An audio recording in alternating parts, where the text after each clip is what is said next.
Harka fuune shama akkam jirtu daawwattoota Oromiyaa Miidiyaa Neetwoork kun qophii keenya odeessaalee ka torbaanitti yeroo sadii isin bira ga'uudha. Qophii keenya har'aatiinis walitti deebineeti jirra. Qophii keenya har'aatiin akkuma bakkeewwan garaagaraatti miidiyaaleewwan garaagaraarraa dhagaatii jirtan biyya keessatti Oromiyaa naannoo godina Qeellam Wallaggaa keessatti namooti nagaa dhibbaan lakkaa'aman hordofee ajandaa guddaa ta'e irraa dubbatamaa jira. Maatii lammiilee kanneenii hedduu akka gaddisiise qaamoleen garaagaraa dubbataati jiranii. Qaamoleen immoo dhumaatii kana keessa harka qaban jedhaman kan mootummaan itti gaafatamu tolchuus deebii garaagaraa kennaa jiru. Mootummaanis armaan duras ammas bifa garaagaraatiin ajjechaa kana ibsaati kan jiru. Dhimma kana irratti mari'annaa ajandaan keenya irraa kanumadha. Anaa fi Yoon Ingidaa Stuudiyootti sa'aatii tokkoof waliin turra. Egaa xumuraattiin wajjin turaa isin jenna magargaan dhufteeyuun. Ayyaa Abresh galatoo. Ayyee Wallaggaa Qeellam Wallaggaa keessatti guyyaa kaleessaa oduu kana kadhageenyi jalqaba humnoota keessuma qondaala paartii naannoo Amaaraa Abin Kiristiyaan Taaddalaati taane immoo ministeera muummee natti fakkaata. Warra kana keessa I think Kiristiyaantu jalqaba karaa miidiyaa hawaasaa maxxansee taane ministeera muummeetti irratti ka arge. Odeessi ture hedduu gaddisiisaadha garuu akkitti himamaa jiru immoo moor dubbii kana baay'ee daran suukkanneessaa godha jechuudha. An immoo jalqaba Abiy Ahmed irraan arge. Abiy Ahmeditu maxxansee sana booda kan Kiristiyaan fa'aa kanneen arge eenyutu dursaa san beeknu keessa wal harkaa fudhatanis ta'uu danda'a hin beeknu. Haa ta'uutii kan jalqaba dhageenya Abiy Ahmed Kiristiyaan Taaddalaa sana booda miidiyaalee dhumti bilisiginnaa tajaajilan illee harkaa fuudhanii kan isaan gabaasuu eegalanii maddi oduu kana 4 kiiloodhuma jechuudhaaf hin dandeenye jechuudha yookaan Kiristiyaan faasachuma paarlaamaa jiru mitiire gara summaati jechuudhaaf hin dandeenya. Achirraa bahee sana booda miidiyaaleen babal'isanii dheengaddas haaluma wal fakkaatuun jalqaba waan kana kan gabaasan kan waan kana break godhan Abiy Ahmed fa'aa qondaalota mootummaa biyya keessaaf yaala jiran akkasumas warruma sana booda miidiyaalee dhumtiyyuu kan isaan babal'isuu eegalanii. Egaa duraan Abiy Ahmed fa'aa yeroo lammiilee nagaatu ajjeefame jedhan yeroo uummata nagaatu ajjeefame jedhan akka waan hin dhageenyetti waan magariisa maaloo irratti xiyyeeffachuu sanaan ajandaa daayivert gochuutu mul'ata ture. Amma garuu ofii isaaniitiif bireek godhanii nutti himaa jiru. Kunumti mataan isaayyuu wanta argisiisuu ni qaba natti fakkaataan akkan ilaalutti. Egaa ajjechaa kana raawwatamuu yookaan ajjechaan raawwatamuu himuu qofa immoo osoo hin taane ebelutu raawwate jechuudhaan maalirra dhaabbatanii akka isaan qoratanii kana bira gahanis nuuf hin galu battalumatti ebelutu akkasitti raawwate haganatu xumurame maaloo haganatu dhumee waan jedhu itti daddabalaniiti kan isaan gabaasaa jiranii. Egaa maalis haa ta'u maal qaama kamiinis haa raawwatamu eenyus haa raawwatu eessattis haa raawwatamu saba kamirrattis haa raawwatamu ajjechaan lammii nagaa irratti raawwatamu kamiyyuu fudhatamaa hin qabaatu. Akka miidiyaattis nuti waan kana hin jajjabeessinu lubbuun lammiilee nagaa kamiyyuu bifa hin malle kanaan qaama kamiiniyyuu raawwatamuu hin qabu jenneeti kan amannu. Egaa warri mootummaa kan isaan jechaa jiran waraana bilisummaa Oromootu fixee jedhu qaama shanee jedhaniiti kan isaan waaman taappellaa sana kennaniif jechuudha. Waraana bilisummaa Oromootu fixee jechuu irratti kan isaan argamanii. Haa ta'uti waraanni bilisummaa Oromoo ankaayyoon lammiilee nagaa itti duguuguuf hin qabu. Waan sababni koos kaayyoon qabsaa'uufis kana miti. Cunqursaa lammiilee nagaa irratti raawwatamu qolachuu malee lammiilee nagaa obbaasuu miti kan ofiif raawwataniin waraana bilisummaa Oromoo yakkaa jiru jechuudha. Irra deddeebiidhaan ibsuu irratti kan argamu haalumatti banaa ture kaasuun ni danda'ama. Haleellaa kana dura inni kaleessaa kun egaa gara Qeellam Wallaggaatti jedhamee jira. Hammama raawwatamu nuti wanta akka miidiyaatti ammaaf wanti nuti mirkaneeffanne hin jiru. Wallagga Lixaa aanaa Gimbii ganda Tolee jedhamtutti haleellaa raawwatames kan nutti hime isaanuma. Egaa haleellaan godina Wallagga Lixaa aanaa Gimbii ganda Tolee jedhamutti dhalattoota Amaaraa irratti raawwatame jedhame kun sanbata duraa torban sanbata duraa darbeedha natti fakkaata. Raawwatamee battaluma hundumti isaaniiyyuu waliin ga'anii faffacaasanii osoo immoo hin bubbuliin koreen giddu galeessaa bilisiginnaas koreen hojii raawwachiiftuu bilisiginnaas yaa'ii ta'anii murtoo hamaa tokkoon gadi ba'aniiti kan isaanii jiranii. Waraana bilisummaa Oromoo balleessuu malee waliin ta'anii mari'achuun tasumaa fala hin ta'uu jechuudhaan ejjennoo sanaan gadi bahaniiti kan jiranii. Ejjennoo sanarra dhaabbatanii ammoo waraanni naannolee akka Oromiyaa keessa bobba'u humni waraana naannolee milishaa isaa jennu humna addaa isaa jennu kan faannoo isaa jennu kan bifa garaagaraatiin kara seeraas kara seeraan alaas ijaarratan hundumtiyyuu gara Oromiyaatti bobba'ee Oromiyaa irratti waraana akka banuu fi labsaniiti kan isaanii jiranii yaadannarraas dubbataa turre irratti bana waraanni naannoo Amaaraa kallattii garaagaraatiin murtoo kana hordofuudhaan gara Oromiyaa seenaati kan inni jiru milishaan Oromiyaa milishaan Amaaraa raayyaan ittisa biyyaa bakka garaagaraa buufatee jiru gara Oromiyaa buufateeti kan inni jiru egaa haleellaan toleetti raawwatame sun murtoo kana dabarsuudhaaf Oromiyaa irratti naannoleen hundi wal ga'anii keessumaa naannoon Amaaraa kan waraana ban waraanni naannoo Amaaraa akka Oromiyaa seene honquruu fayyamuudhaaf gocha ta'e jedhee qindaa'ee raawwatame akka ta'e bifa garaagaraatiin mul'isaa turree jirra wanti argine sanadha haleellaan toleetti raawwatame gimbii aanaa gimbiitti raawwatame kanaaf akka bu'uura ijootti akka tajaajiluuf murtoo kanaaf akka bu'uura ijootti akka tajaajiluuf yaadame bifa qindaa'e waan raawwatamedha kan Qellem Wallaggaas diraamaa baratame kanaan ala ta'e natti mul'atu. Yaa hedduu nama gaddisiisuun akkuma tu kaaftee lammiileen nagaa eessattuu sadarkaa kanaan dhumuu hin qaban amma toleetti ka himamaa ture namoota dhibbaan lakkaa'amanidha minni ammaa kunis namoota dhibbaan lakkaa'amantu dhume jedha lakkoofsa isaarratti garaagarummaan jiraachuu danda'a garuu dhalli namaa qulqullooti takkuma ilaalcha siyaasaatiin rakkoo siyaasaa hin qabne hirmaannaa siyaasaa tokko hin qabne bifa kanaan dhumuun hedduu nama gaddisiisa akka namaatti Amaaraa ta'uu Oromoo ta'uu Islaamaa ta'uu Kiristaanaa ta'uu dhalli namaa bifa kanaan duguugamuun baay'ee waan nama gaddisiisaati hundaa ol ammoo tokkoffaa waan si gaddisiisu dhumaatiin lammiilee dhibbaan lakkaa'amanii Oromiyaa keessatti biyya san keessatti new normal waan baratamaa ta'e dhufuunsaa waan baay'ee nama gaddisiisuu fi boris waan nama yaaddessuudha lammiileen bifa sukkanneessaan dhumuun inumaayyuu namoonni tokko tokko du'a koodhaa bareechi jedhanii kadhataa jiru beektaa amma Walloo keessatti Oromooti bifa sukkanneessaan dhuman namni rasaasan yeroo tokko rasaasitti dhuga'ee du'a ayyaantummaa du'a ayyaantuti jedhamaati kan jiru ajjechaan sukkanneessaan namooti siqaa dararaadhaan du'an kun immoo hedduu waan nama dhukkubsaati kan biraa immoo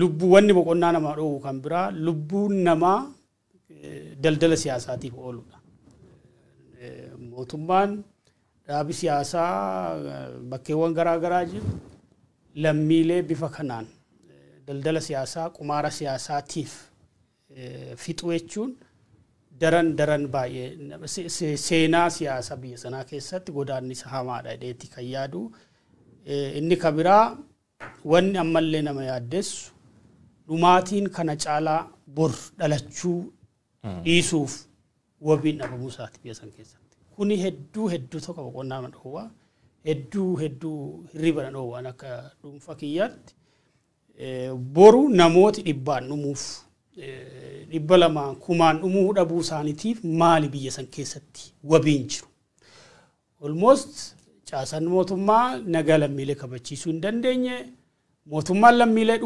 dhumaniif yeroo hundumaa qaamni itti gaafatama tolchuu deeyilii jira namooti karaa ta'een dhumanii qaami fe'ellee haa ajjeesu caasan mootummaa ajjeesu waraanni haa ajjeesu garuu qaamni mootummaan itti gaafatama itti kennu hojii ijoon mootummaa nagaa lammiilee kabachiisuu ta'ee bakka jirutti hojiin hangafti mootummaadhaan nagaa lammiilee tiksuu bakka ta'ee jirutti lammiileen deeyilii guyyaan jumlaan dhuman shaneetu ajjeesee juuntaatu ajjeesee jedhanii karaa hin malleen itti gaafatummaa dhiyeessuudhaan lammiilee qumaara siyaasaatiif oolchuun baay'ee tokko nama gaddisiisa dhumaatii waggoota 4 dabranii biyya san keessatti ta'e keessatti waraana caalaa poolisii caalaa milishaa gandaa caalaa humnoota hidhatan caalaa kan dhume namoota nagaati civilians waltajjii eessatti Jawaari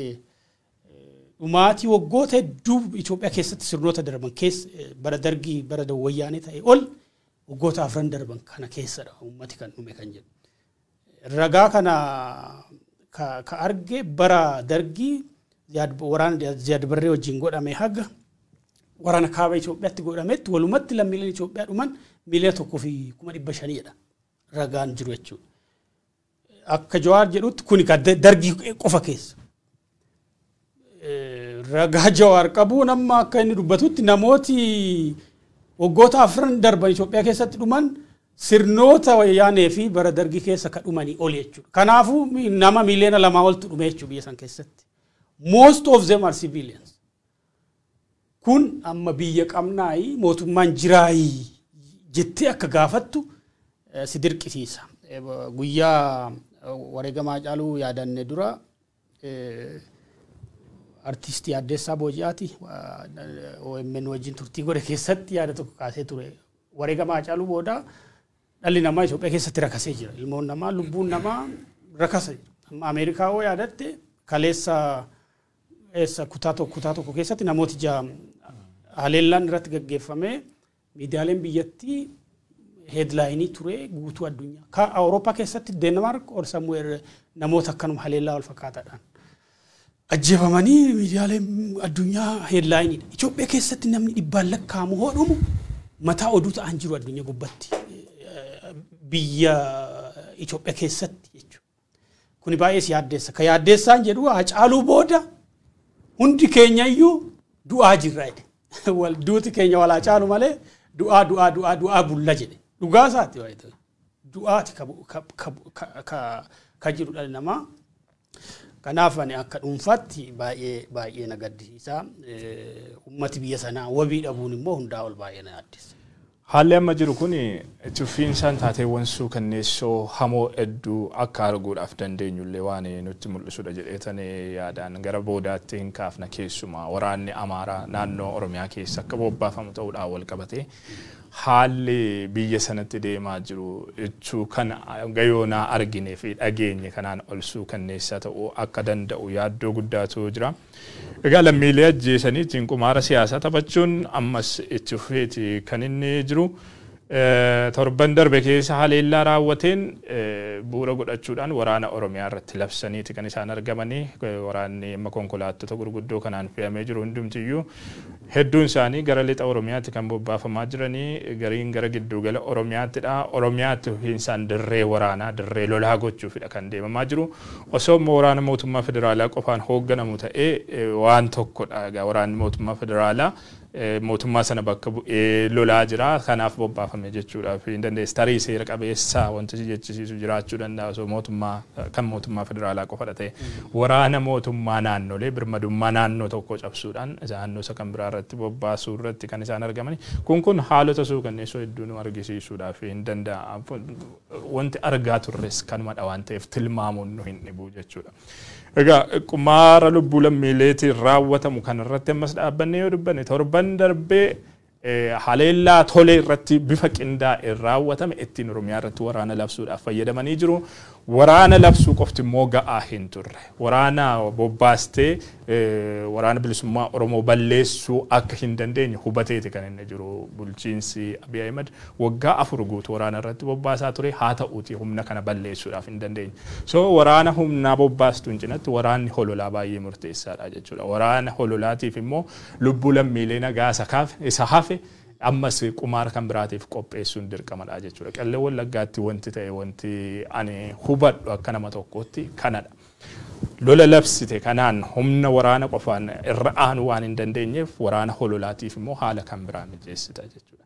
Waraana hololaatiif haala kan biraa mijeessite waraanni bilisummaa Oromootti ofiinsa lammiilee nagaa duguugaa jira diraamaa jettu qopheessite ittiin hawaasa biyya keessaa birattis fudhatama dhabsiista. Ittiin immoo hawaasa addunyaa birattis qaamni kun qaama shoror keessaa lubbuu lammiilee nagaatiif naatoo hin qabne lammiilee nagaa balleessuudhaaf qaama ijaarame waraana ijaarame akka taatetti bifa kanaan caasaa mootummaa harkaa qabduunis miidiyaa mootummaa harkaa qabduunis dippiloomaatota guutuu addunyaarraa qabduunis akkasumas gareelee harka lafa jalaatiin ijaarratte kan akka garee Amaaraa Ameerikaa keessa socho'u sanaanis waan kanadha jechuudha kan itti facaastu wanti qelle wallaggaattis wallagga lixaattis iddoowwan garaagaraattis ta'aa jiru isa kana waraana hololaatti jira waraana ofii bobbaaseen cinatti waraana humna bobbaaseen cinatti waraana hololaadhaan immoo humna waraana bilisummaa Oromoo kana dadhabsu fudhatama dhabsiisuu fi sanaanan cabsa jedhee yaaluu irratti kan argamu bulchiinsi Abiy Ahmed haa ta'uti itti milkaa'aa hin jiru maaliif itti milkaa'aa kan inni hin jirre diraamawwan kun diraamawwan barataman waggoota arfan bulchiinsi Abiy Ahmed aangorra turetti guyyaadhaa gara guyyaatti kan argamaa dhufe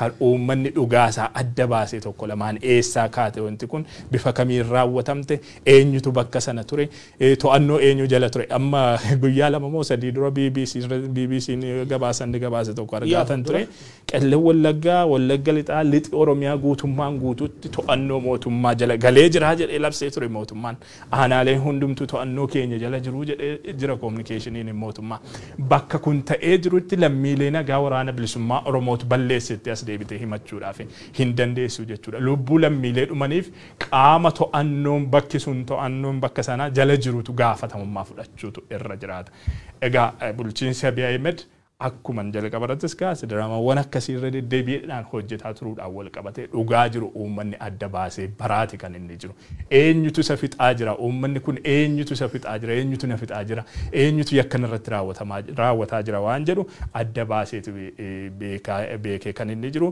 wallagga keessatti maaltu ta'aa jira eenyutu raawwataa jira waan jedhu dhalattootuma Amaaraa irraa afaanuma isaanii irraa osoo dhageenye walitti deebinee irraa dubbannee gaarii natti fakkaata እኛ ከመጣን አሁን እንግዲህ ወደ 26 ዓመቴ ነው ምንም ያየው ነገር የለኝም አብረን እየበላን አብረን እየጠጣን ነው አብረን እየገባን በሽግሩም በመከራው ማን አንድ ላይ ያለ ነው ይሄን ያህል ዓመት ተቀምጠናል እኛ የአንድ ሰው እርሜ ማለት ነው የአንድ ወጣትን እርሜ ተቀምጠን ያየነው ነገር የለም አወርግጥ ነው አባው ሲመጣ ሌባ ጠፋ ዘረኝነት ጠፋ ያየነው ነገር የለም እውነትና ወራባ እስካሁን ድረስ አሁን አንተ ከማራ አንተ ትግሬ አንተ ኦሮሞ ተብሏል የለም እና ባንዲነት እየተዳደር ነው ባንዲነት እየኖር ነው ያየን ነው እኛ ያየነው ነገር የለም እኛ አርሶ አደር ገበሬ ነን እሱን ያደረገልን ነገር የለም እንዴ መንግስትነት እየገደለን ዘር እያለያየ ህዝቡን ለማጣላት እያደረገ ያለው ነገር ለኛ ትናንትናም ጉዳት ነው ዛሬም ጉዳት ነው እያደረገ ያለው ማለት ነው አባው ከቤታችን ያሳደር አባውን እየቀለምን ከአባው ጋር እየኖር ያደረገን ነገር የለም አባው የመንግስት አካል በመጣ ጊዜ ግን እያደረገን ያለው ገንዘባችንን ያስቀመጥነውን እየዘረፈ ነፍሳችንን እያጠፋ ያለው ማለት ነው እኔ አማራን ጨረሰ ብሎ ለሚለቀው ህዝቡ ጉራር ለሚያቃል እኔ አማራ ዘመዳችን አይደለም ብሎ የሚጨርስ ከሆነ አሁን ካርታ ሞልቶ ነው እኛ ጋር ያለው ለምን አይጨርሰንም ታዲያ አንተ አማራ ነህ ብሎ የማገልበት ቤት የለም ዋስጥኝ ብሎ ለምኖ እንደለማኝ የለም ካልነው ብሎ ነው የሚያለው የወሬውንና የሌላውን ባሉ ባልታሰ ገምበላ እንኳን ሰዓት እየተታኮሰ ሰው ገብቶ የሰው ሸሯል ነበር ቤታችሁን ዝጉ ወደ ቤት ግቡ እያለ ነው ማህይሞቹን ገበሬን ጥላት ጋር ሲዋጋ ብሎ የመጣው በላይ የሚወራው ወሬ ሰምተው በቀል የለበት በላይ የተሰራ ወሬ በላይ ነው የሚጠየቀው ያባው ጦር ግን በእኛም አለ በህዝቡ ላይ በእኛ ላይ ወንጀል ሰርቷን የሚል አማራት ለሰጣለው መናገር ይችላል እንጂኛ ዛሬ አይደለም የተገናኘ ነው እንደዚህ አይነት እርምጃ ማየትን አናውቅም የሞተብን ዘመድም የለም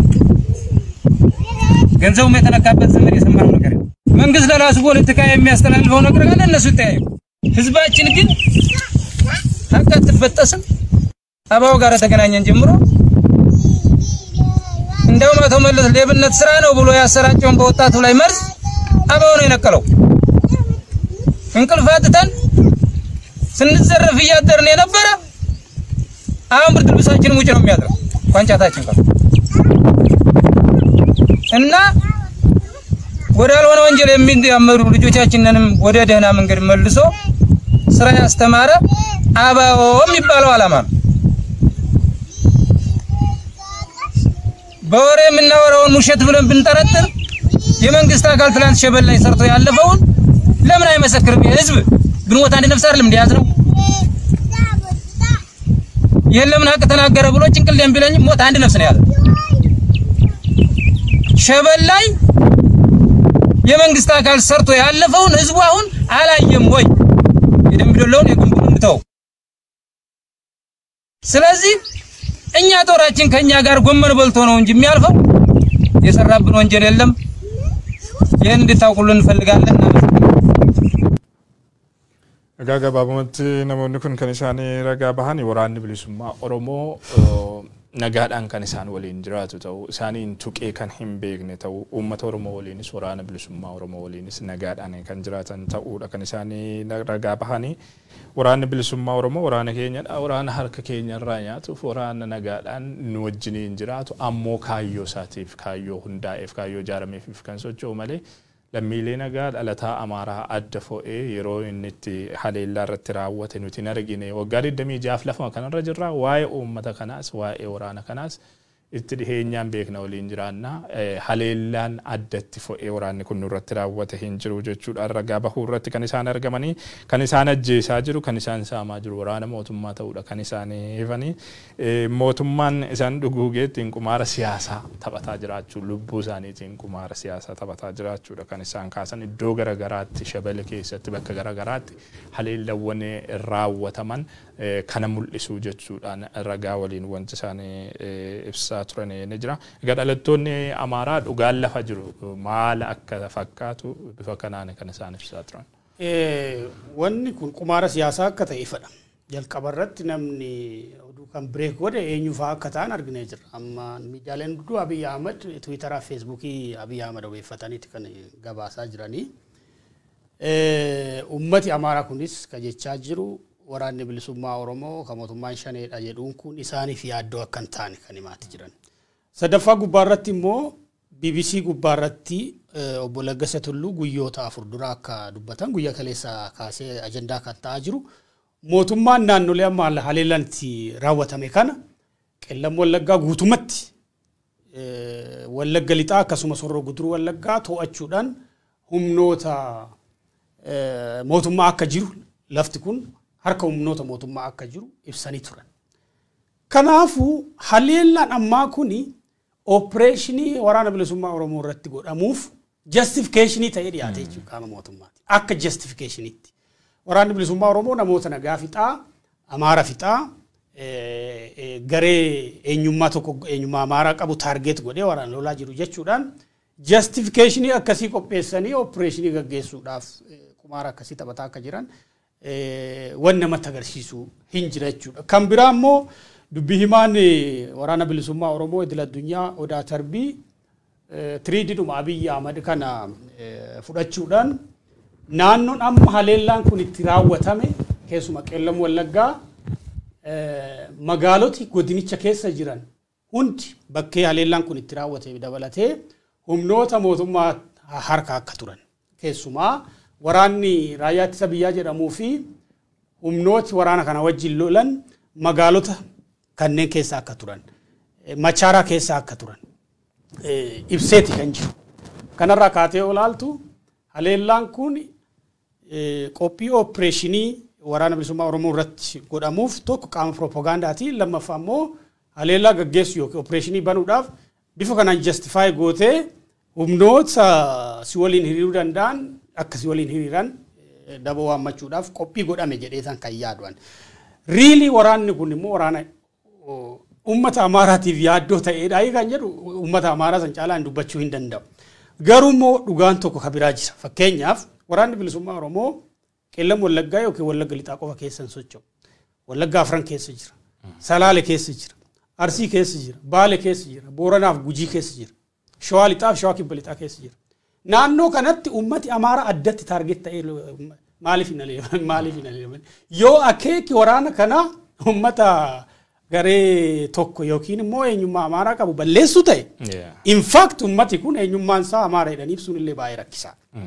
Nami kumuu dhumaatiin namoota nagaa kamiyyuu yakkaa fi cubbuu akka ta'e bottom line namni hunduu waan irratti walii galuu danda'udha. Garuu namooti kunneen namni keenya baay'eenis namni hunduu akka ragaa bahuu danda'u dhalattoota Oromoo Wallo keessaa bara bulchiinsa Dargii sababa hongeetiin sababa beelaatiin gara naannoo kana qubsiifamanii jedhameetti kan beekamu. Waraanni bilisummaa Oromoo namoota nagaa taargeet gochuudhaan maal fayyadamaadha amma ishuun maal fayyadama? Immoo namni tokko akka waraanaatti gurmuun riphee lolaa tokko namoota nagaa obbaasuudhaaf fixuudhaaf manaa ba'a namni tokko. Jireenya kee dhiiftee maatii kee dhiiftee waa hunda kee dhiiftee lubbuu kan kee wareeguudhaaf sadarkaa lubbuu kee wareeguutti kasi geessisu ummata gosa tokko yookiin eenyummaa tokko qabu ajjeesuudhaaf manaa ba'uun leenjisi barbaachisaa kana gochuudhaaf.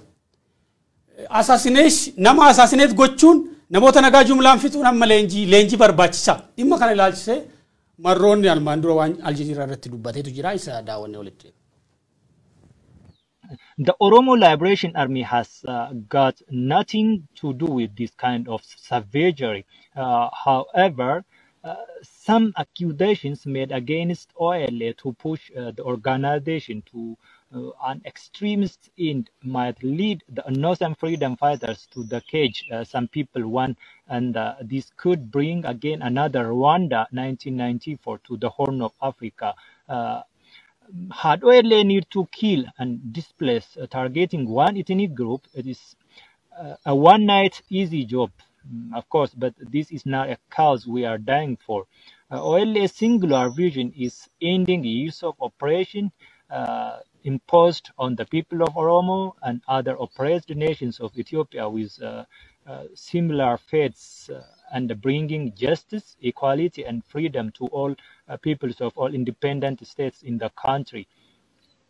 For atrocities committed on innocent Amhara people in Western Oromia, and the Ethiopian government is solely responsible. Many false concocted documentaries tarnishing its image were made against OLA and the Oromo people's struggle from Badano to Arbagugu, from Wallu to Wallagga, but time and again all bear no fruits. An independent body has to be given an access to areas alleged, and OLA is beyond ready to cooperate for investigation. Ya marroon ka dubbate ka namu armaan durallee karaa miidiyaa garaagaraa dhagaa turtan namoota nagaa jumlaan fixuun waan hojii ulfaataa ta'e miti. Waraanni kun kaayyoo akkasii waan hin qabneef malee namoota nagaa fixuun galgal tokko waan hojii galgala tokko. Waraanni kun waggaa 4 guutuu uummata keessa jiraataa ture. Qaamni waraana kanaan namoota nagaa fixee qaama tokko qofa mootummaa qofa. Kanarraa kanaaf hawaasi Amaaraa akka dhageessan waraanni kun yaaddoo uummataa kan ta'e hawaasi Amaaraa inni Oromiyaa keessa jiraatu jechuudha Amaaraa ta'an. Kanarraa kanaaf uummati keenya bakkeewwan garaagaraatti waraana isaa akka ta'etti kan fudhataa jiru. Mootummaan irra deddeebiin qaamoleen garaagaraa kan jechaa jiran kan waraanni bilisummaa Oromoo illee gaafataa jiru. Investigationii walabaa yookiin qorannoon walabaa bakkeewwan haleellaan akkasii namoota nagaa irratti raawwataman irratti akka godhamudha gaafiin kan dhiyaataa jiru. Haleellaa inni darbe godina Wallagga Lixaa aanaa Gimbii naannoo Tolee jedhamtutti jedhame Tolee jedhamutti ollaa aanaa Toleettis godhamee jira wanni wal fakkaataan kan jedhamu. Numaayyuu Tolee caalaa naannoo Kaamashii keessatti haleellaa guddaan kan raawwatame kan jedhamaa jiru. Warri United Nations qorannoo walabaa haleellaa sana ilaalchisee akka godhamu gaafii dhiyeessaati kan jiranii. Koomishiniin mirga namoomaa Itoophiyaadhaa ibsa haleellaa kaleessa godina Wallagga Lixaa qeellam Wallaggaatti ta'e ilaalchisee qaamoleen nageenyaa nagaa uummataa kabachiisuu akka qaban waamicha godheeti jira. Haleellaan dabalataa uummata nagaa irratti akka raawwatamne qaamni gaafatamummaa fudhachuu qabu ka jalqabaa qaama mootummaa akka ta'e kaasee jira koomishiniin obbo Dr. Daani'el Baqqalati. Yaa kana wanni jechuu dandeenyu kan biraa jiru. Dhugaa dubbachuudhaaf taanaan waraanni bilisummaa Oromoo osoo kaayyoonsa akkuma marroonfaa jedhan kana osoo kaayyoonsa uummata nagaa duguuguu ta'e Wallagga keessa iddoon daandiin ibsaan bishaan bilbilli wanti tokko hin jirre meeqa dhalattoonni Amaaraa bifa kanaan qubatan hedduutu jiru. Isaan kunniin nagaadhaan jiraachuudhaaf hin danda'an osoo waraanni bilisummaa Oromoo kaayyoo lammiilee nagaa hobbaasuu qabatee sanaaf socho'a ta'e gochoota kanneenis osoo isatu raawwataa jira ta'e. Kanaan dura waggaa 4 mitiiti guyyaa 4 keessatti waa meeqa godhe balleessuudhaaf ni danda'a ture osoo kaayyoo sanaaf hundaa'e ta'e. Wanti Draamaa mootummaa ta'uu sitti argisiisu inni kan biraan yeroo waraanni kaabaa akkaan ho'ee Tigreen mudditee qabdee haga Dabra Siinaatti haga Dabra Biraanitti dhufte san yeroo sanatti nagaa argatee ture uummanni kun haleellaan uummata kana irratti raawwatamu hin turre yeroo sanatti achi hin turre uummanni tolee kun yeroo sanatti achi hin turre uummanni Qellem Wallaggaatti dhume jedhamu kun yeroo sanatti walaba ta'e bilisummaadhaan kan socho'aa ture waraana bilisummaa Oromooti yeroo sanatti garuu yeroo waraanni bilisummaa Oromoo naannolee kanneen to'atee jirutti garuu uummanni kun homaa tokko hin taane balaan isa mudate tokko hin jiru har'a yeroo waraanni mootummaa garasitti bobbaafamee jiru irratti lammiileen kunneen kan isaan dhumuu irratti argaman kun mataan isaa waan sitti argisiisu hedduutu jira. Fuulduraafis tarii namoonni dogoggoraan yaada kana qabatanii waraana bilisummaa Oromootti makaman yoo jiraate waraanni bilisummaa Oromoo bu'uurumarraa yeroo bu'uureffamutti cunqursaa uummata isaarra jiru uummata cunqurfame walaba baasuudhaaf malee uummata lammiilee nagaa hobbaasuudhaaf hundaa'e miti yookaan waraana lammiilee nagaa duguuguudhaaf hundaa'e miti waraanni bilisummaa Oromoo. Isaan kaan yoo dogoggoraa baatanii waraana bilisummaa Oromootti makaman yoo jiraate kana yoo hubatan gaariidha.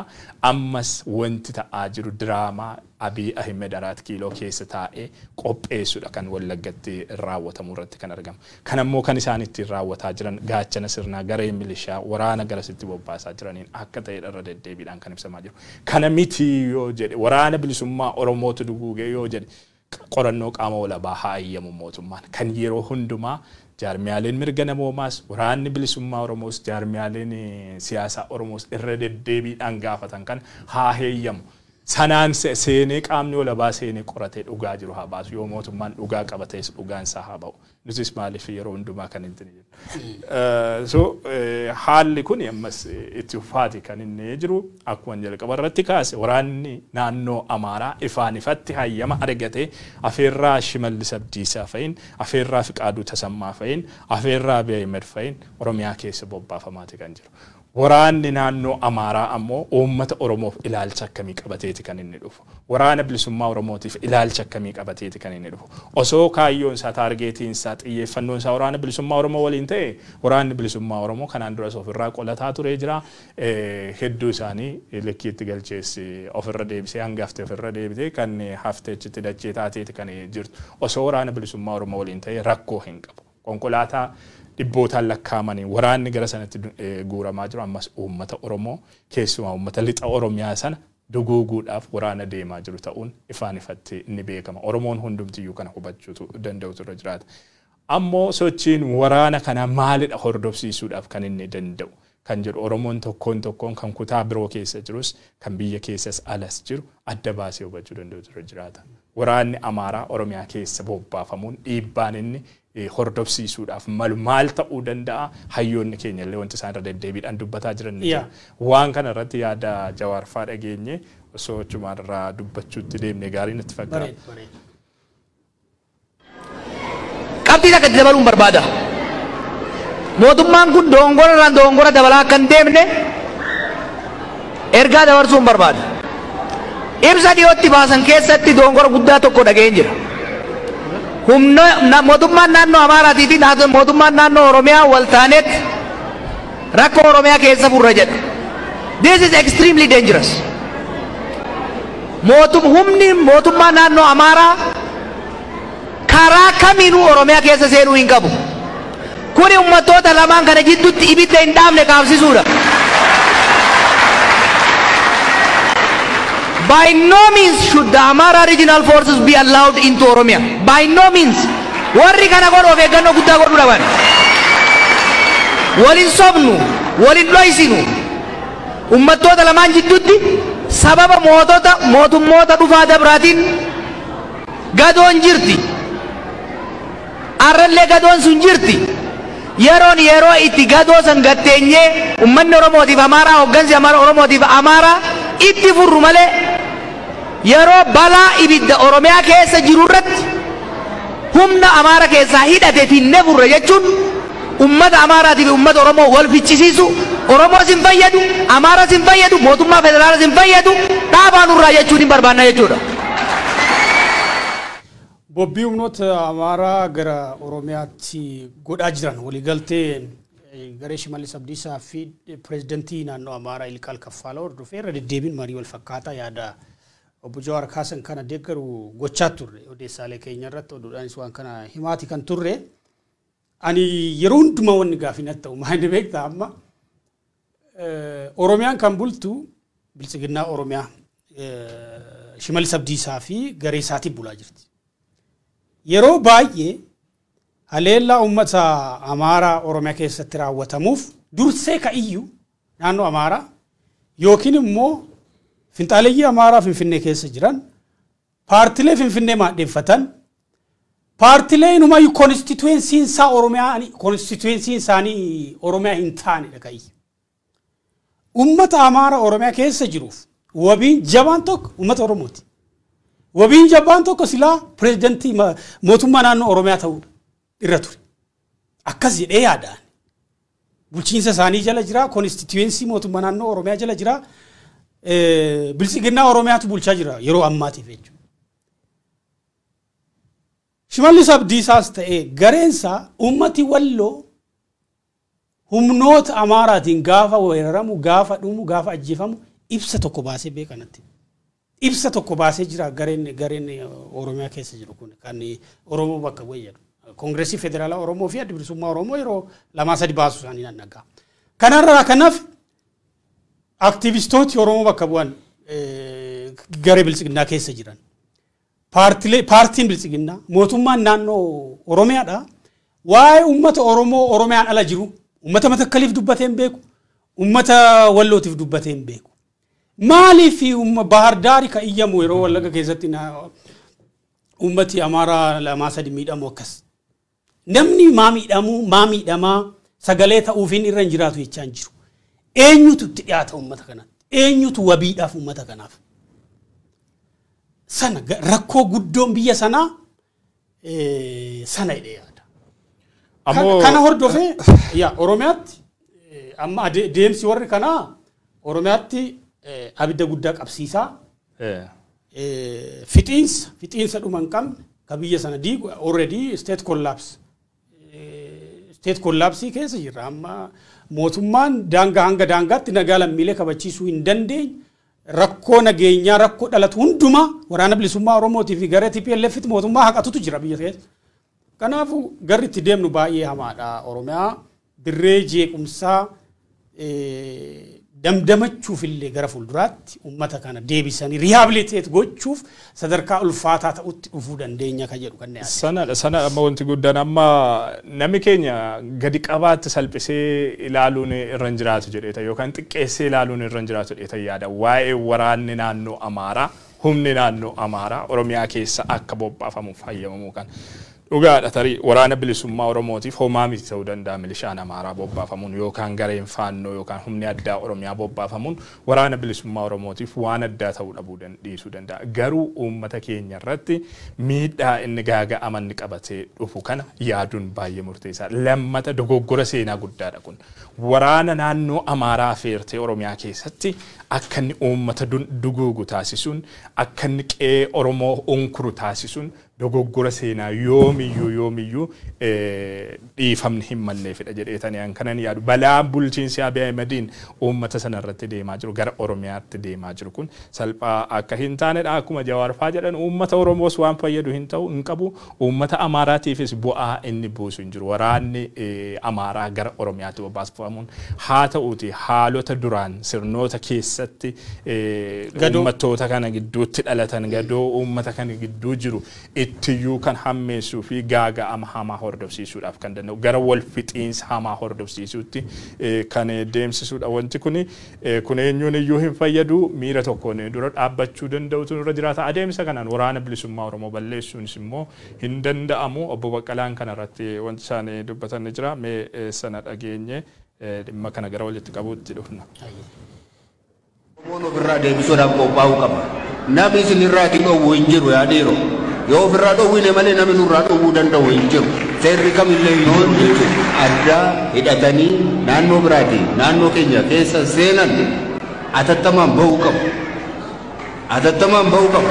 Kana hin godhan taanaan Oromoon ofirraa deebisuudhaaf qophaa'uu qaba. Namni isinirraa dhowwu hin jiru yaadheero. Yoo ofirraa dhowwine malee namni nurraa dhowwuu danda'u hin jiru. Seerri kamillee hin jiru jechuudha.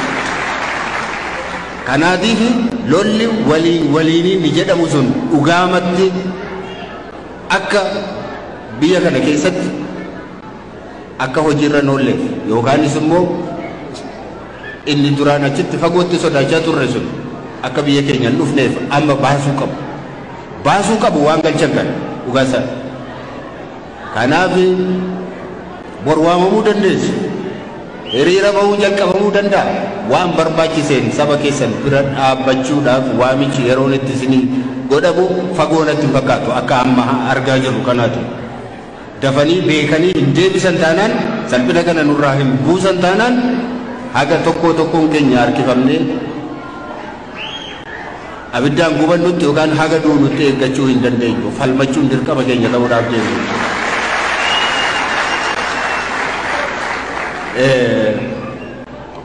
Wanti keessa jirru kana fakkaata nagaadhaaf dursa kennin isaa waggaa har'aa waa'ee nagaa yeroo namni dubbatu maaliif waa'ee nagaa dubbattu humnaan deebi'a seera kabachiifna jedhanii Tigraayitti duulan salphatanii deebi'anii dhufan hin danda'amne waan sun hin balleessine inni jedhame sun baduun hin danda'amne waraana bilisummaa Oromoo hin balleessina jedhanii isaan ittiin qabanii shanii maal jedhanii sabboona duguugaa jiran kun ni milkaa'u ammallee milkaa'uu hin danda'u waa tokkoon isinitti himuu barbaade shanee jedhanii namni isaan ajjeesaa jiran kun baay'inaan waraana miti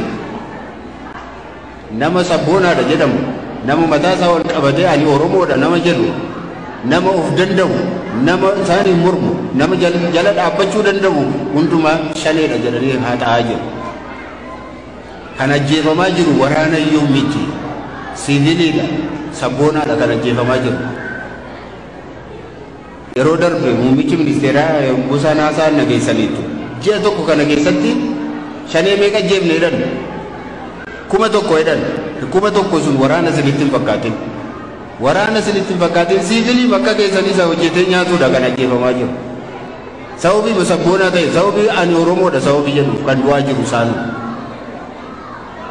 kanaaf nurraa dhaabbachuu qaba ammas kanuma akeekkachiifnan kanuma yaadachiifnan irra deebine adaraa keessa nurraa dhaabaa humna alagaa humna ormaa kanas nurraa deebisaa rakkoo jirus akkuma TPLF wajjiniin karaa nagaa xumuranna jettan waraana bilisummaa Oromoo wajjinis taa'aati wajjiniin haasaa waraanni bilisummaa Oromoo mootummaan na dubbisee jennaan ani wajjiniin haasa'uudhaaf qophiidha jedhee ibsa baaseera kana gurra keenyaan dhageenyerra dubbifneerra ibsa isaanii wajjiniin haasa'uudhaaf qophiidha mootummaan maaliif qophii ta'uu dide mootummaadhaan qophii ta'uu qabda haasa'uu qabda jedhee dhiibbaarra kaa'uun dirqama keenya jechuudha yoo isaan didan akkuma kaleessaa sagaleessaatti deebi'uuf jirra qabsoon inni dhugaa amma eegalamuuf deema Oromoo waan tokko waan isin gammachiisu hin qabu amma qabsoon inni dhugaa sichuu eegalamuuf deema kanaaf qophaa'aa waan jiruuf ofirraa deemudha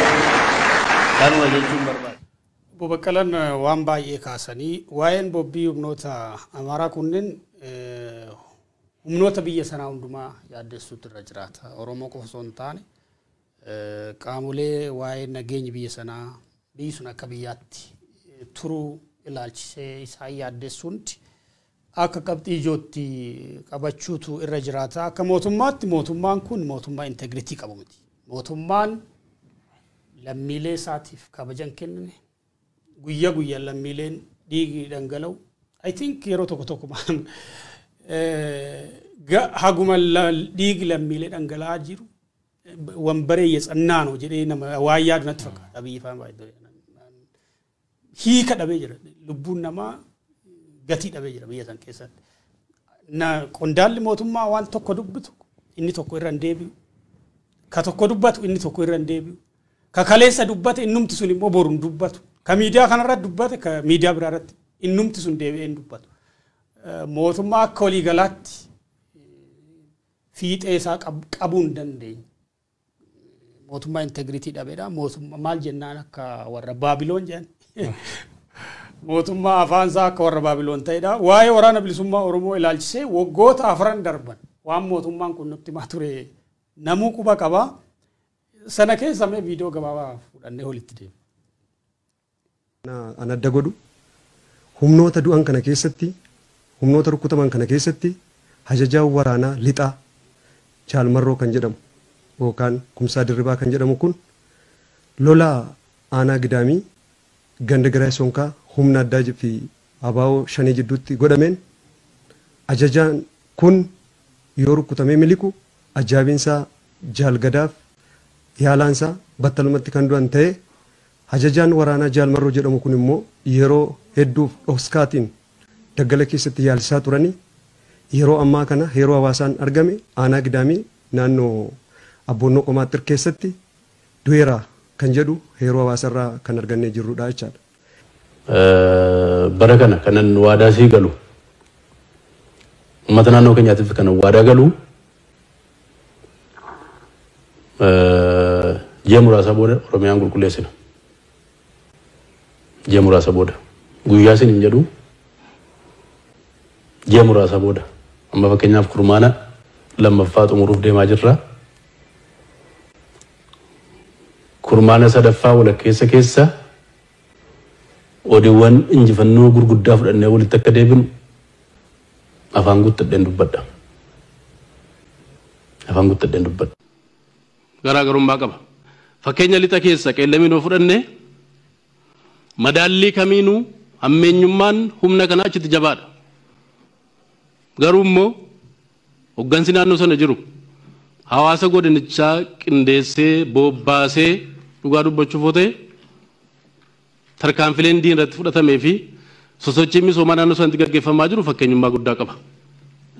Fakkeenyummaa guddaa qaba. Sodaa guddaa uummata irraa ture sana erga humni kun rukutamuutti galee opereeshiniitti galee rukutuu jalqabnee humni kun bittinnaa'ee jira. Kun rukutamee, kun qabamee, kun harka kennatee, kun bittinnaa'ee jira. Amma gaa uummanni keenya sodaa yaaddoo guddaa sana jalaa bahee gara jireenya isaatti deebi'aa jira. Sana duwwaa miti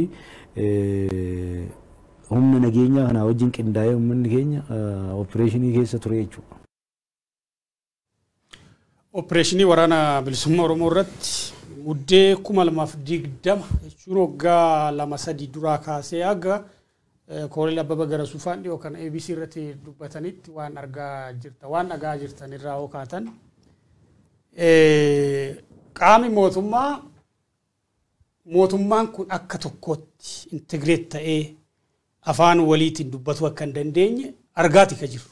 Miidiyaa konsapshinii miidiyaatiif qofa ka dubbatan malee nageenya lammiileetiif isaan yaaddeessee opereeshinii dhugaa qabatamaan waraana kana balleessuuf dandeessisu dalaganii akka hin taane haasaa namoota kanarraa fudhatuu hin dandeessu. Poolisiin kan dubbatu, humni nageenyaa kan dubbatu, ka qondaalli mootummaa dubbatu, humni Shimallis Abdiisaa kan dubbatu, ka Abiyyi Ahmad dubbatu, hundi isaa waa'ee waraana kana balleessuuti. Eega waraanni kun bade amma qeellam keessatti namooti nagaa dhuman jedhanii toleetti namni dhume jedha bakkeewwan garaagaraatti. Yeroo tokko immoo Tigraay keessattis humna Tigraay wajjin nu waraanaa turanii jedhan gaafa walloo ga'anii. Anyhow keessumaa ergaa Abiyyi Ahmad waa'ee ajjechaa qeellam wallaggaa wajjin wal qabatee waa tokko jechuu barbaade achiin carraasii kennee'uun qeellamitti namooti dhumuu ilaalchisee wanni inni kaleessa barreessirraa ka'ee wanni hubataa jiru tokko. By the way wallagga keessatti waggooti 4 darban dhumaatii hundaa olii kan dhume uummata keenya uummata Oromoo. Aanaalee akka Amuuruu, Kiiramuu, Limmuu Galiilaa, Eebantuu, Jaardagaa, Jaartee, Gimbii, Wallagga Lixaa, Wallagga Bahaa fi Horroo Guduruu Wallaggaa keessatti namni keenya sababa humnoota naannoon Amaaraa bobbaaseen buqqa'e kadhume. OMN miti miidiyaalee akka BBC, VOA, Addis Standard miidiyaalee walabaarra ragaa ba'uu dandeenya. Guyyaa tokko uummata kanaaf Abiyyi Tiwiitarii gubbaatti qoree jira. Guyyaa tokko uummata kanaaf sagalee ta'ee beeka. Kanaaf dubbii qumaara siyaasaa akka taate asumarraa hubachiisuu barbaadna uummata keenya. Egaa waa'ee waraana bilisummaa Oromoo balleessuuti kan jarri ammaa kun dubbatus waraana bilisummaa Oromoo balleessinee waraana bilisummaa Oromoo barbadeessuuf ji'a tokko ji'a lama kurmaana tokko kanatu nu hafeedha. yeroo garagaraatti duula labsaniiti kan isaan jiran kan ammaa kana dabalatee kan humnoota amaaraa ifatti ittiin bobbaasaa jiran kana dabalatee opereeshinii garagaraa labsaa turaniiru. Waraana bilisummaa Oromoo opereeshiniidhaan duula labsaniin balleessuudhaaf hin dandeenye fuulduraafis hin danda'an dhugaan hubatamuudhaaf qabu kanadha. Waraana bilisummaa Oromoo waraana isaa kamiiniyyuu milishaa amaaraas haa ta'u maalis bobbaase balleessuudhaaf hin danda'u. Waraana bilisummaa Oromoo holola ammatti jiru kanaanis balleessuudhaaf hin danda'u. Lammiilee nagaa duguugee itti waraana bilisummaa Oromoo yakkuudhaan uummata nagaa qeerraa buqqisee itti waraana bilisummaa Oromoo yakkuudhaan waraana bilisummaa Oromoo shororkeessaa jedhee moggaasuudhaan sadarkaa idil addunyaatti ba'ee himachuudhaan humnoota finxaaleeyyii Amaaraa Waashingitan keessa hiriirsuudhaan waraana bilisummaa Oromoo balleessuudhaaf hin danda'u. Waraanni bilisummaa Oromoo kan inni badu gaafa uummanni Oromoo nagaa tajaajilli kee naga'eera waraana bilisummaa Oromoo kana booda na hin barbaachiftu jedhee gaafa uummanni Oromoo murteesse gaafa qallabarraa dhaabe gaafa uffatarraa dhaabe gaafa nagaadhaan jiraachisu yookaan da'oo ta'uu ofirraa dhaabe gaafa sana tarii waraanni bilisummaa Oromoo baduudhaaf ni danda'a. Uummanni Oromoo sadarkaa sanarra jira sadarkaa sanarra hin jiru. Har'a sadarkaa waraanni bilisummaa Oromoo akka qaroo ija isaatiitti ilaallaturra jira uummanni Oromoo. Kanadha haalli biyya sana keessatti ta'aa jiru haalonni guyyaadhaa gara guyyaatti biyya sana keessatti mul'ataa jiran sirni biyya sana keessatti ijaaramaa jiru akka inni waraana isaa jabeeffatu akka inni waraana isaa cina dhaabbatu akka inni waraana isaa akka qaroo ija isaatiitti ilaallatu taasisaa jira malee akka inni waraana bilisummaa Oromooti naga'ana hin barbaachiftu jedhee waraana bilisummaa Oromoo balleessu taasisu irraa hin jiru. Guyyaadhaa gara guyyaatti sirnichi wanti inni irratti raawwataa jirus kan mul'isudha. Egaa yeroo waraanni bilisummaa Oromoo sadarkaa kanatti uummata kanaaf barbaachisaa ta'ee argamee jirutti yeroo humni diinaa keessaa fi alaan wal qindeessee uummata kanarratti bobba'ee jirutti tarii dogoggoraanis haa jennu itti yaadamees haa jennu qaamoleen tokko tokko kanneen qawwee alagaa uummata sanarratti jabeessuudhaaf socho'an immoo ni jiru. Osoo nubatiin warri gootanii osoo hubannoodhaan sochootanii gaariidha jedhee yaadan amma wahuma tibbanaa miidiyaalee hawaasaarra naanna'aa ture gaafa ilaaltu uummanni kun waraana isaa hamilee buusaa jira waraana isaa dadhabsaa jira moo waraana isaa jabeesseetti roorroo qeesaa irratti labsame kana humna alagaa qeesaa irratti bobbaafame kana akka inni ofirraa hin qolanne taasisaa jira wanni jedhu wantoonni gaaffisitti uuman hedduutu jira. Qawwee alagaa qawwee ormaa walirratti ilaaluu fi waraana ofii laaffisanii hirree ormaa walirratti jabeessuun barbaachisaadha jedhee yaadan. Yeroo kamiin olitti iyyuu yeroo uummanni Oromoo tokkummaadhaan dhaabbatee opereeshinii amma irratti labsame kanas qolachuun irra jiraatu duula alagaan yeroo ammaa keessaa fi alaan irratti banee jiru kana dura dhaabbatee fashalsuun yeroon inni itti irra jiraatu ammadha jedheetanii yaada. Yoo danda'e waltumsuu yoommoo waltumsuun rakkisaa ta'e humna wal buusuu dhiisuu wal dura dhaabbachuu dhiisuu kanaan wal fayyaduun ni danda'ama jedheetanii yaada. Adeemsi qabsoo laaffisu kamiyyuu adeemsi tokkummaa uummatichaa daddaaqsu kamiyyuu yeroo ammaa kanatti osoo dhagahamuudhaa baatanii osoo bakka argachuudhaa baatanii namni keenya osoo qalbiinsaa gara sanatti goruudhaa baate yaada jedhu carraa kanaan dubbachuun barbaada. Abrahaam yaa alellaa qeellamitti ta'e jedhame wajjin wal qabatee marii keenya kan goolamu yaada qondaala ministeera nagaa obbo Taayyee Danda'aatini. Obbo Taayyeen dhimma kana ilaalchisee kaleessa karaa fuula feesbuukii isaanii irratti wanni barreessan waan gaafatamummaa wajjin wal qabatudha. Gaafatamummaan kan jiraatu jedhan. Akka mootummaatti jedhan barreeffama isaaniitiin obbo Taayyeen akka mootummaatti nagaa lammiilee eeguun gaafatamummaa keenya ishee xiqqoodha. Gaafatamummaa jalqabaati. Guyyaa guyyaan dhumaatii dhaga'uun nama surra. Eenyu abbaan badii kanaa jennee gaafachuu qabna. Gaafatamummaan jiraachuu mala. Gaafatamaan hoo hin jirreef rakkoo wal fakkaataa gaafatamummaan waan hin jiraanneef rakkoo wal fakkaataa irra deddeebiidhaan dhagaa oollaa jedhan. Oromiyaan waggoota 3 darban rakkoo nageenyaa jala turte. Rakkoo nageenyaa makaraa isa hamaa jalatti kufee jira uummanni. Dhugaa himuun immoo dheebuu aangooti jechiisaa. Dhugaa dhoksuuf immoo asoosamni dhedheeraan barreeffamaa. Yoo uummanni hin jiraanne immoo aangoon maal godhaa?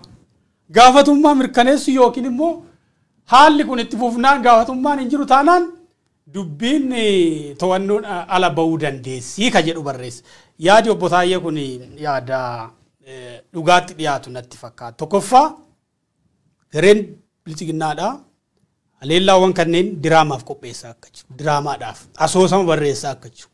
Akka jalqaba irratti kaafne operation lixa Oromiyaa keessatti gaggeessaa jiraniif akka justificationii tokkotti namoota nagaa fixaa jira gareen waraana bilisummaa Oromoo jedhanii justify gochuudhaaf namoota nagaa obbaasaa akka jiran.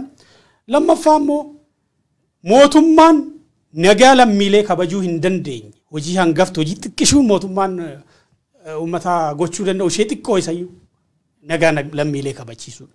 Mootummaan kana gochuu hin dandeenye mootummaa ta'uu hin danda'u mootummaan bakkee uummanni hin jirretti mootummaan barbaachisummaan mootummaa maalidha kan jedhu gaafii jajjabaa kaasee jira. Walumaa galatti uummanni keenya balaa guddaa jala akka jiru jala sararanii walitti mun barbaachisaadha. Uleen waraana bilisummaa Oromootiif dhuftu kamiyyuu karaa mootummaadha. Ulee uummata keenya irra qubatudha. Kanadha kan argaa turre. Waggoota afran darbanis wanni Oromiyaa keessatti argaa turre maqaa waraana kanaatiin jumlaadhaan kan dhubaa turan ummati keenya kan dhaggeettiin qabne lixa Oromiyaa giddugaleessa kibba Oromiyaa kibba ba'a Oromiyaatti kan dhumaa ture ulee waraana bilisummaa Oromootiif baate.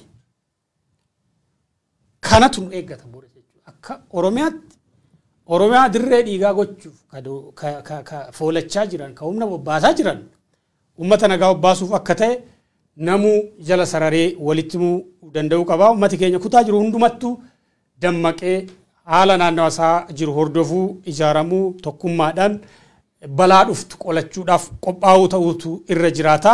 Kan biraa immoo waraana bilisummaa Oromootiif ergaa dabarsuu barbaada. Waraanni kun waraana deelii maqaan isaa ka'aa jirudha poolitikaa Itoophiyaa keessatti yeroo ammaa. Oromiyaan lola hamaa keessa jirti. Lola kana keessatti adda dureen maqaa waraana bilisummaa Oromootu ka'aa jira. Mootummaan Itoophiyaadha ammoo mootummaan biltsiginnaa badii dalagu kamuu waraana kanatti taphachaa jira.